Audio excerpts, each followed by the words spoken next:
Mama never say ma PENDREAM TV. PENDREAM TV there o say dem yopo.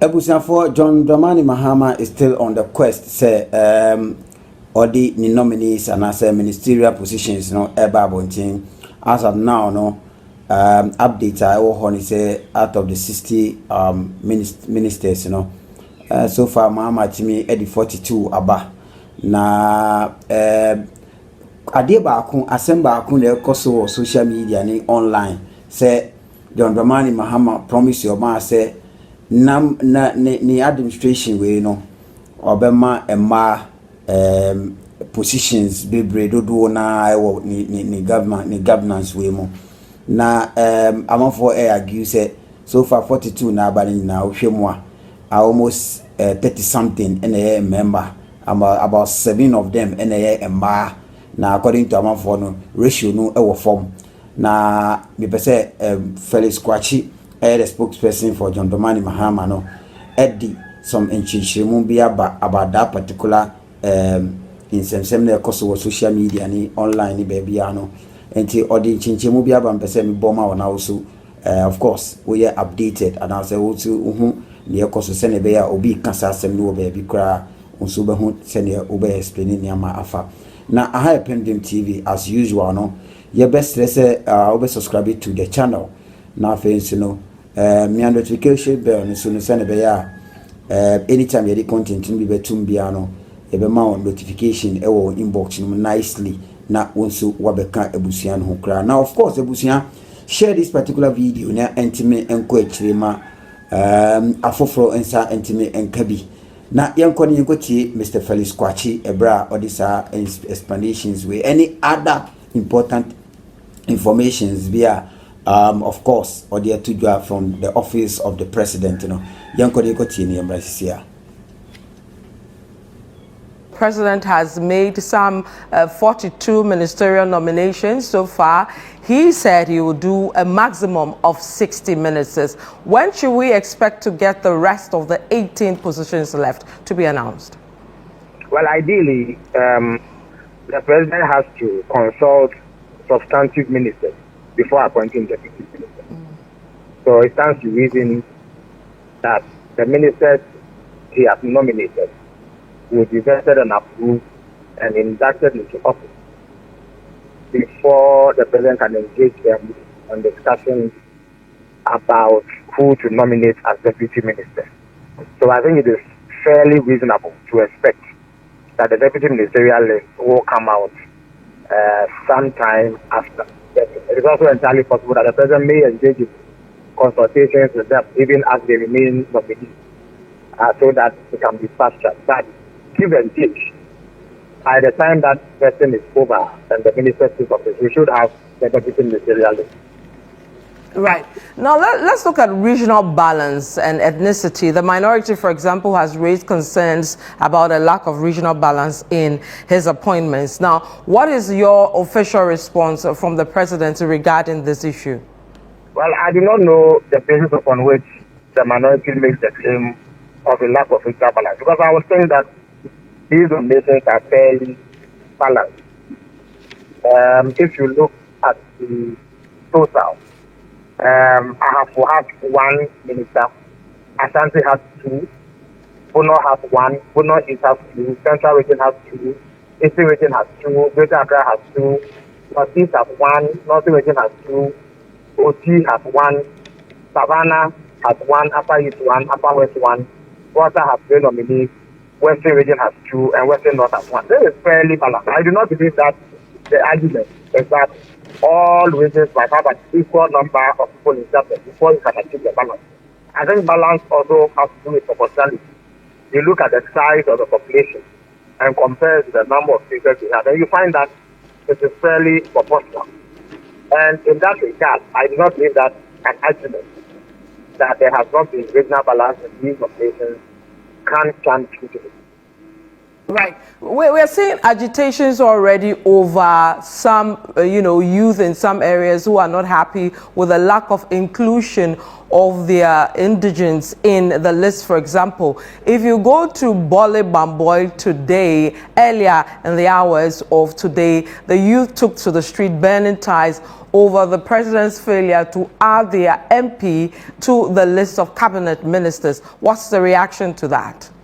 Well, it is unfortunate, even though one can understand that in these matters, sometimes emotions born out of perceived disappointment can get the better of people who desire to see their sons and daughters occupy certain positions. I must indicate that the things that need to be balanced go beyond region. Even ethnic or tribal and gender balance are to be considered. And therefore, all these factors come to play in the choice that the president makes.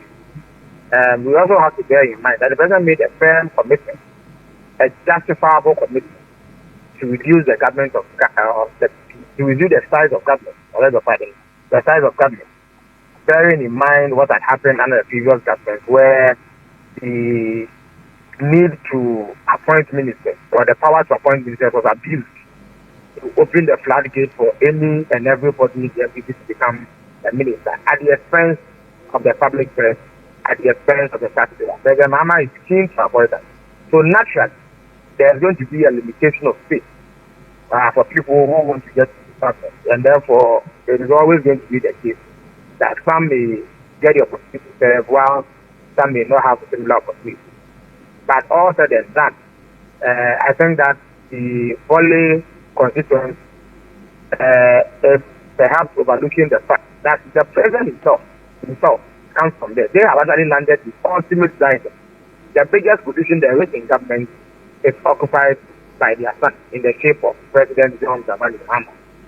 I'm sure the president would have wished that there was more space to accommodate many more of his compatriots. But the reality is that there's only so many people that the president can appoint, and he has done so having regard for all the parameters that need to be met and all the factors that need to be taken into consideration to achieve the right balance, which goes beyond just where or which region one comes from. So what would you say to the youth who claim that they were promised, that position in cabinet? What would you tell them this evening as they listen to you? I'm not privy to any such promise. But whatever it is, I will urge you straight. I will urge them to become. There are many other opportunities for inclusion of their member of parliament who has worked very, very hard since he came to parliament and has contributed in immense ways to the sustenance of the NDC in Bole, in the Savannah region, and in Ghana as a whole. He has been quite prominent in parliament and held the NDC's cause. So if he gets some appointments in government, it will be well deserved. He would have earned it purely based on merit. Except that, as I indicated, the circumstances at hand have not made it possible at the moment. But there is still room for other forms of appointment that go beyond ministerial positions to be made. And I am confident that he would be considered for one such position if the president deems it necessary. Right. Now, still on assurances, the president has been very vocal about his commitment to increasing women representation in government. However, it appears that the numbers we've seen so far, what he has announced in terms of women representation for substantive ministerial positions, the numbers are not looking too good. What are the plans to increase the numbers in terms of cabinet positions and prominent positions? President Mahama remains committed to gender inclusion and the inclusion of all sections of society in the government. He is committed to that. But I think that we need to broaden the discussion a bit. It appears that the focus is on substantive ministerial nominations. But so far, President Mahama has made 75 appointments into various positions, some in government, some temporary committees working on various matters. If we put all of this together, it amounts to 75. That is, if you include the members of the committee, various committees, and people in the state-owned enterprises, and people who work in the office of the president who are not ministers. If we put all of this together, it comes to 75.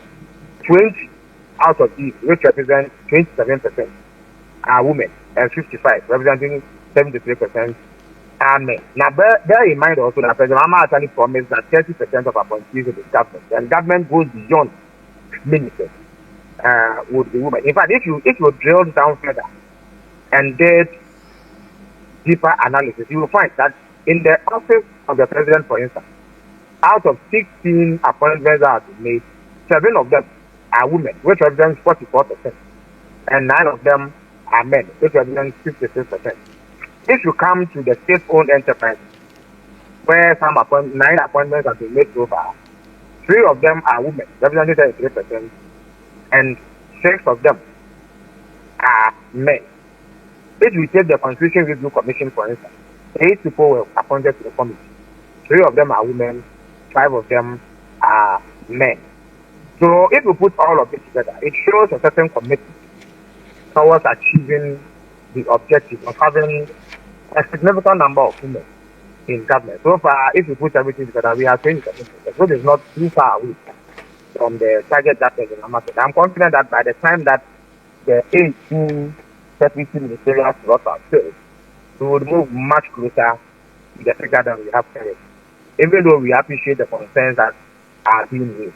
It's also important to appreciate that to pick anybody, either man or woman, you are going to have to do so from a pool. So it depends on the pool of people who are available at any point in time. But I am sure that eventually we will get to a point where there will be sufficient numbers of women in government so that they can also contribute to towards national development. So we see some very interesting positions, in the lineup of what we have. One is like special initiatives. What kind of role will this position entail? There are many things that must be done, which necessarily do not fall under specific sector ministry or ministry. There are some ad hoc measures that need to be taken. There are some things that come up that require attention at the ministerial level, which offers a high profile so that the needed focus can be had. And in those instances, you will need a point person of sufficient rank in government to take charge and ensure its execution. So these sort of activities that will be handled by the Minister of State in charge of special initiatives. Right. Then we're seeing climate standing on its own. You would think that it should have gone under environment. What's the thinking behind that, and what are we hoping to achieve with that? The environment also encompasses the climate, and I'm sure they have any number of personnel working on it. But you notice that these days climate change is high on the agenda, and this has engaged the attention of high-profile leaders around the world. Ghana is a member of the international community. Ghana is part of the world, and for that reason, we also have to pay much more attention to climate change and do things that will ensure that we minimize the impact or adverse effects of climate change. So the minister who has been appointed, Honorable Ofosu, has significant expertise in the area and is able to bring his experience and expertise to bear on the sort of quality of advice that the president must receive to guide policy formulation. So he will play an important role in conjunction with other stakeholders within the larger environment sector to achieve the objectives that the president has set. Dedi kama mamena PENDREAM TV ase. Na so far so good. Say open online portal e wo Ghana. Ah nipa share, nipa follow, nipa comment here. To my best of knowledge, without any biases, PENDREAM TV.